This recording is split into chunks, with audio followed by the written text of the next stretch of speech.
লড়াই তো সবে শুরু হয়েছে, সামনে কত বড় লড়াই পড়ে আছে জানিস না? জানি জানি মা, তার সঙ্গে এটাও জানি অনুরাগ এখন জেলের খাবার খাচ্ছে। কি খাচ্ছে খাচ্ছে না কিচ্ছু জানি না। হয়তো ওকে এমন খাবার দিচ্ছে যেগুলো খেতেও পারছে না। আর এই সময় এত এত খাবার আমি পারবো না মা, আমার গলা দিয়ে নামবে না। সেটা বুঝতে পারছি, কিন্তু না খেলে কি চলবে মেঘলা? দেখো, ছেলে মানুষের মতো অবুঝপনা করো না। আম্মা তোমার জন্য খাবার নিয়ে এসছে, খেয়ে নাও, খাও, তারপর তোমার সাথে আমার কিছু জরুরি কথা আছে।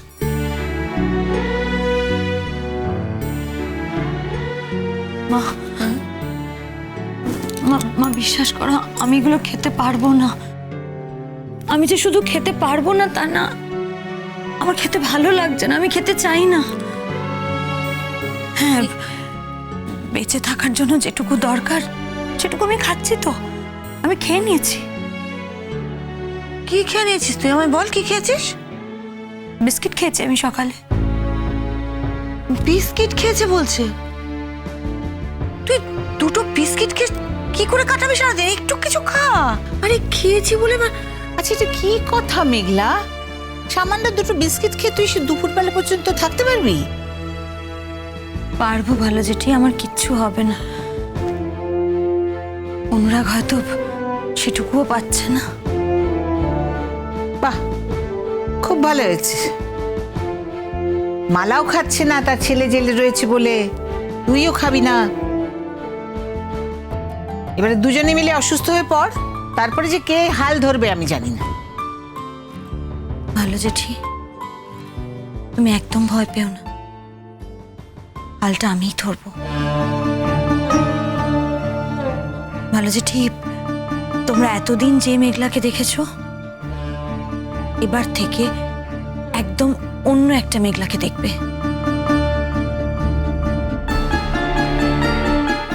জীবন যখন আমাকে এত বড় একটা যুদ্ধের দিকে ঠেলে দিয়েইছে, আর এই যুদ্ধটা যখন আমি আমার স্বামীর মর্যাদার জন্য, আমার স্বামীর সম্মানের জন্য লড়বো, তখন আগের মেঘলা আর এই মেঘলার মধ্যে আকাশ পাতাল পার্থক্য হয়ে যাবে। ভালো জেঠি, আমি তো তাই চাই মেঘলা, তুই জ্বলে ওঠ, রুখে দাঁড়া। তো বড় অন্যায়টা যারা আমাদের সঙ্গে করেছে তাদের বিরুদ্ধে আমাদের সবাইকে মিলে সর্বশক্তি দিয়ে একেবারে রুখে দাঁড়াতে হবে।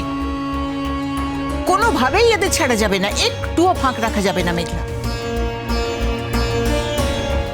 কোনো প্রশ্নই ওঠে না, ওদের ছেড়ে দেওয়ার কোনো প্রশ্নই ওঠে না। ওরা আমার ভাইকে জেলে পাঠিয়েছে, আমার ভাইকে। এরপর ওদের আমরা ছেড়ে দেবো? এটা হয়? হ্যাঁ, না না বুম্বা, সব ঠিক আছে, কিন্তু আমার ওই ওই ভদ্রলোকের জন্য খুব খারাপ লাগে, মানে এত হেল্পলেস। এই শোন শোন, ওই ভদ্রলোকের কথা আর আমাকে বলিস না তো। উনি তো এখন ওই বাড়িতেই রয়েছেন। উনি একবার যদি ওদের বলতে পারতেন যে আমার এই বাড়িতে থেকে এই সমস্ত কার্যকলাপ চলবে না, আমি দেখতাম ওরা কি করে করে। সমস্ত দেখনদারি তো ওনারই টাকার উপরে। এই যে আইনি লড়াই লড়ছে সেটা তো ওরা নিজেদের টাকায় করতে পারতো না। ভদ্রমহিলা না করেন কোনো চাকরি বাকরি, না ওনার পৈতৃক সম্পত্তি কিছু আছে। তারপর ওই মেয়েটার বাবা, তিনি যে কোথায় আছেন কি নেই সে তো কেউই জানে না। সমস্ত কিছু হচ্ছে ওই ভদ্রলোকের টাকার জোরে। উনি এদিকে বলছেন যে আমি এটাকে সমর্থন করি না, আবার উনিই নাকি টাকার যোগান দিচ্ছেন। এটা তো সম্পূর্ণ একটা পরস্পর বিরোধী কথা হলো। কিন্তু মা, আমার মনে হয় যে ভদ্রলোক বোধহয় খুব অসহায়। আমার ঠিকই বলেছে, অন্তত ওনার কথাবার্তা শুনে তো আমার তাই মনে হয়েছিল। আমার মনে হয় এবার উনি কোনো কড়া সিদ্ধান্ত নেবেন। কড়া সিদ্ধান্ত নেবেন? কারণ আগের দিন ওনার কথাবার্তায় তো আমার তাই মনে হলো। মনে হয় এটা হতে পারে যে উনি বাড়ি ছেড়ে চলে যাবেন। না, সেটাই বা কেন করবেন? কারণ ওটা তো ওনার নিজের বাড়ি, উনি কেন বাড়ি ছেড়ে চলে যেতে যাবেন? আর ইনফ্যাক্ট উনি যদি বাড়ি ছেড়ে চলেও যান তাতে ওদের কিছু যাবে আসবে না, কারণ ওরা উন্মাদ হয়ে রয়েছে। সেক্ষেত্রে এটা হতে পারে যে উনি ওদের বাড়ি থেকে তাড়িয়ে দেবেন, মানে আমার মনে হয়। জানো তো দাদা ভাই, আমি কোনোদিনও কাউকে এত ঘেন্না করিনি যত আমি আমার জীবনে দুজন মানুষকে করেছি। এক আমার দিদি ভাই, আর এক এই টুয়া। আমি সত্যি কোনোদিন কারোর ক্ষতি করার কথা ভাবিনি। টুয়া আমাকে সেই মন্ত্রের দীক্ষা দিয়ে দিল। আমি আর আগের মতন ভালো নেই দাদা ভাই। আমি বুঝতে পারি আমি আর আগের মতন ভালো নেই। আমি মনে প্রাণে টুয়ার ক্ষতি করতে চাই, এখন ক্ষতি করতে চাই। আমি সর্বশক্তি দিয়ে টুয়াকে আটকাতে চাই, কারণ ও আমার অনুরাগের গায়ে আঁচ লাগিয়েছে।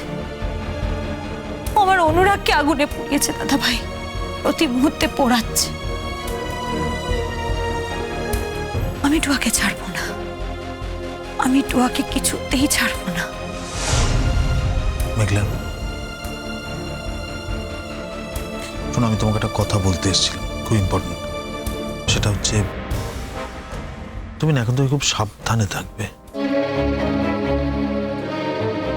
আর একা একা খুব একটা যাতায়াত করো না। কেন দাদা ভাই? আমাকে তো একা একা চলাফেরা করতে হবে। আমি লয়ারের কাছে যাব, তো আমাকে একাই যেতে হবে। তারপর অনুরাগকে দেখতে যাব। সব সময় যে বাড়ির লোককে পাবো তা তো নয়, আমাকে তো একা চলতে হবে। বুঝতে পারছি, কিন্তু আমার খুব ভয় করছে মেঘলা। কেন রে? কেন বুম্বা? ওই টুয়া মেয়েটা ওর কোনো ক্ষতি করতে পারে না রে?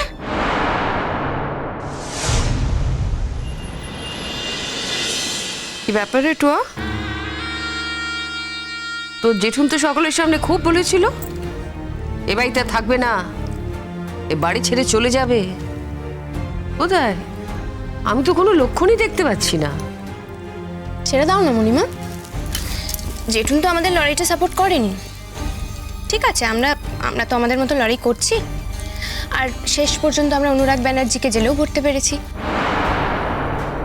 দেখি না ও আর কি উচ্চ আদালতে গিয়ে আর কি করতে পারেন। আমি দেখতে চাই যে মেঘলার কত বড় ক্ষমতা যে ও ওই লয়ারকে দিয়েই আবার অনুরাগকে ছাড়াতে পারে। হতে দাও, যা হচ্ছে হতে দাও। টুয়া,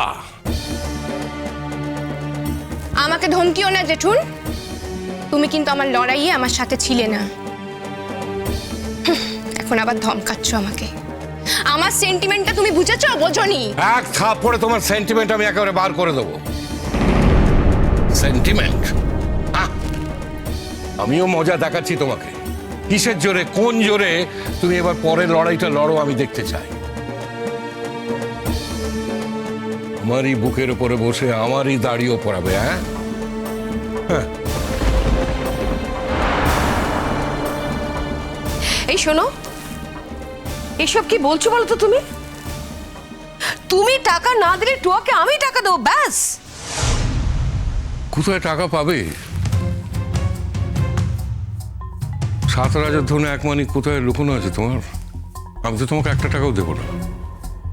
না, আর ফর ইউর কাইন্ড ইনফরমেশন, আমি অলরেডি ব্যাংকের থেকে জয়েন্ট অ্যাকাউন্টের সমস্ত টাকা ট্রান্সফার করে নিয়েছি। হোয়াট? ইয়েস। এতদিন তুমি ভালো মানুষ অবিনাশকে দেখেছ, এবার খারাপ অবিনাশকে দেখবে। হ্যাঁ, তোমায় দেখতে হবে শর্মিষ্ঠা। হ্যাঁ, দেখবে আর বুঝতে পারবে যে একটা ভালো মানুষ খারাপ হয়ে গেলে কি মারাত্মক হতে পারে। এটা তোমায় দেখতে হবে, নাহলে টুয়ার মতো আরো অনেক মানুষকে তুমি ক্ষতি করবে। দেখেছিস টুয়া, তো জেঠুন আমাদের টাইট দিতে চাইছে। শোন, আজকাল এরকমও নিয়ম আছে, এই কেসটা যদি আমরা জিততে পারি না, তাহলে টাকাটা পরে দিলেও চলবে। বেশ তো, তাহলে সেই চেষ্টাই করো বরং। আর জিতে গেলে পরে কোথা থেকে টাকা পাবে সেটাও ভেবে রাখো। নাকি এই বয়সে আবার রাস্তা রাস্তায় ঘুরে চাকরি খুঁজতে যাবে? তোমাদের অবশ্য কোনো কিছুতেই তো আটকায় না। দেখো, টুয়াকে দিয়ে আবার অনুরাগ ব্যানার্জির সম্পত্তি আদায় করার জন্য যদি আবার একটা নতুন করে কেস ঠকা যায়। করবই তো, যা সত্যি তার জন্য যত দূর যেতে হয় আমি যাব। নদী